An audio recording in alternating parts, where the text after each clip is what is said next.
Hi guys, welcome back. So today's video was supposed to be an October plan with me video, and I was going to set up for the month of October with you and lay everything out together. But unfortunately, when I filmed that, I was in a different location and the lighting was absolutely terrible. So instead, we're going to have sort of an October walkthrough. So working in my Leutsch term, because I'm still in there, I started off with my October cover page. So here we go. Now normally I wouldn't do such an over-the-top cover page, but it's October, it's Halloween, it's my favourite month, and I wanted something a little bit extra special. So here's the cover page. This was all done with Pigma microns in sizes 0.05 and I think I used 0.1. And then I also went around the edges to do the thick black in a Tombow brush pen. So that was that. Then we move on to the monthly spread. So for the month of October, I decided to continue with the spooky theme throughout the book. So we've just added in the little cats and the bats over here for decoration, and some of the little sort of florally elements, if you like. So, but for my actual layout, I like to have 3 columns where I can see morning, afternoon and evening. And then I separate the weekends with 2 mild liners, just so it's a better visual and you can see where everything's split up.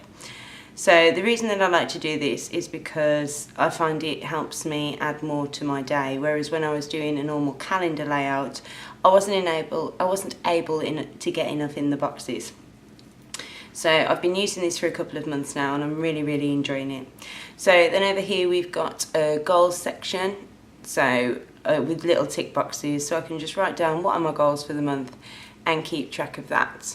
Then in the bottom corner I've got a little Instagram and YouTube tracker where I just, on a Friday, every Friday, I just write down my followers just so I can keep track of that.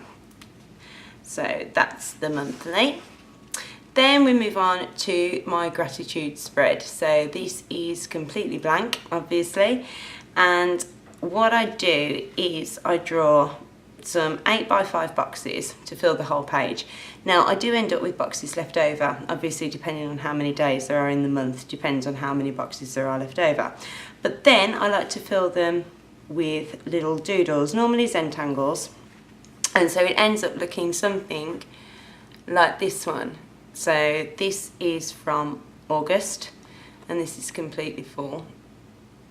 But yeah, so I really enjoy my gratitude. It's something that I've had from the beginning of my bullet journal journey, and it's something that I will always continue. It helps me remember the nice things that have happened, or just the things that I'm really grateful and thankful for. So yeah, that's my gratitude log. Then next we move on to my mood tracker this month.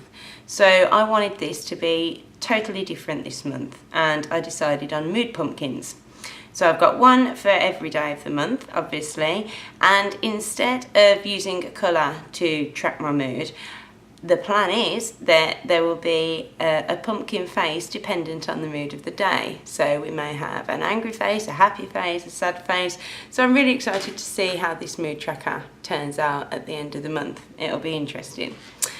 Then, be careful. Then I have my habit tracker. I hope you can see that. Let's move it slightly. So yeah, then I have my habit tracker. So it's just standard tracker, so days of the month, so dates and days of the month.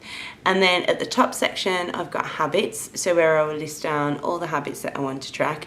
And then I've added in this section, which is new this month, I've added in the challenges at the bottom. So I wanted a way to be able to track my challenges and how many days I'd taken part, etc. Because I have all the intentions of sticking with my challenges and I'm really great at the start of the month. And then for one reason or another, and life comes in, it just tends to fall off the wayside. So I thought if I tracked my challenges, I was more likely to stick to them this month. So that's that. Then I have another new section this month, and this is a kids section. So previously I was writing down everybody's appointments in my monthly log or my weekly log. But I wanted to change that. I wanted to have a separate section just for the children. So I've split it into 2 columns. I do have 3 children, but the one's quite old, so he's able to sort himself out. So yeah, split into 2 columns, obviously with the day and the date. And then on this side we have my little AJ, and on this side we have my little Indy. And this is working quite well at the moment because I can just literally look, see what they've got on, and if I need any more detail, as in stuff that they've got to take with them or anything, I'll then add that into my weekly spread. So yeah, this is working out quite well. Then I've got my brain dump page for the month. So this is just where I store all my thoughts or ideas, things that are going on in my head at the moment. And of course I've kept it within the Halloween theme. I've added my little pumpkin in the corner to decorate there. Then next we've got my first weekly for the month. So can you see that? Yeah. So we've got a section for each day of the week over here, as you can see. And then I haven't filled in my little boxes yet, so I'll quickly do that now. So I have 5 sections over here. So at the top we have goals. So those are just my little goals for the month, things that I want to achieve. And we'll add some little tick boxes there. And then next underneath that we will have inspirational accounts. So this is where I go on Instagram, and it's accounts that I've been really loving and that have really inspired me this month, and so I keep a log of those. And then maybe I'll do sort of like a share day where I'll share those inspirational accounts with everybody on Instagram. Then at the bottom we have notes for the week. Over the top, the big section is my to-do list. And again, I'm just going to add some tick boxes in there. I find a to-do list is really essential in my weekly spreads, because if I write it down in the daily part over here of the weekly, then it gets a bit jumbled. So I like to have a separate to-do section with tick boxes where I can say, yep, done it, tick that off now. So that's that.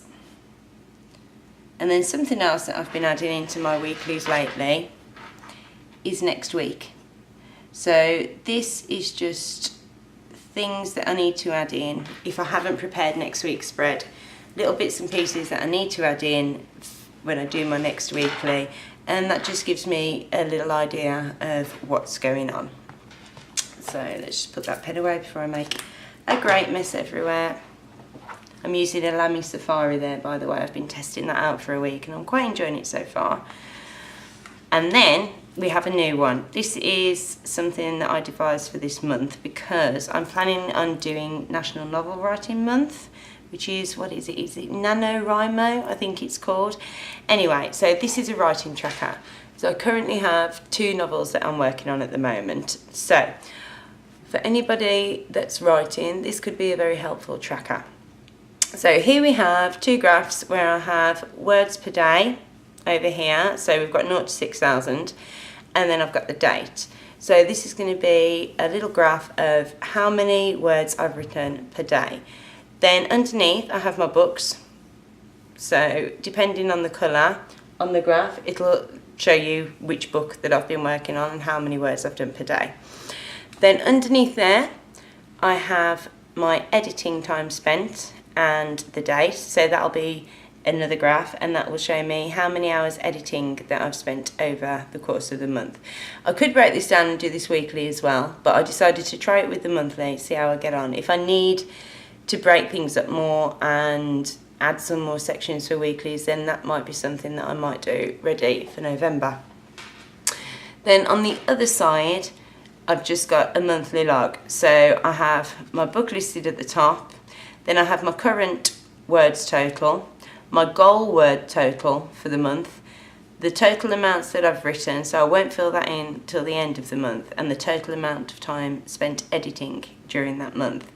Then I've just got a notes section where I can jot down anything that I need to remember about, maybe about story ideas, conflicts, things like that. And then at the bottom I've just got next month's target, so things that I want to incorporate for the following month. So yeah, and that is my month of October set up. So I hope you enjoyed this quick little walkthrough. I do plan on having a plan with me video ready for November, so if you want to join me for that, and please look out for it. And thank you for watching, and I'll see you next time. Bye.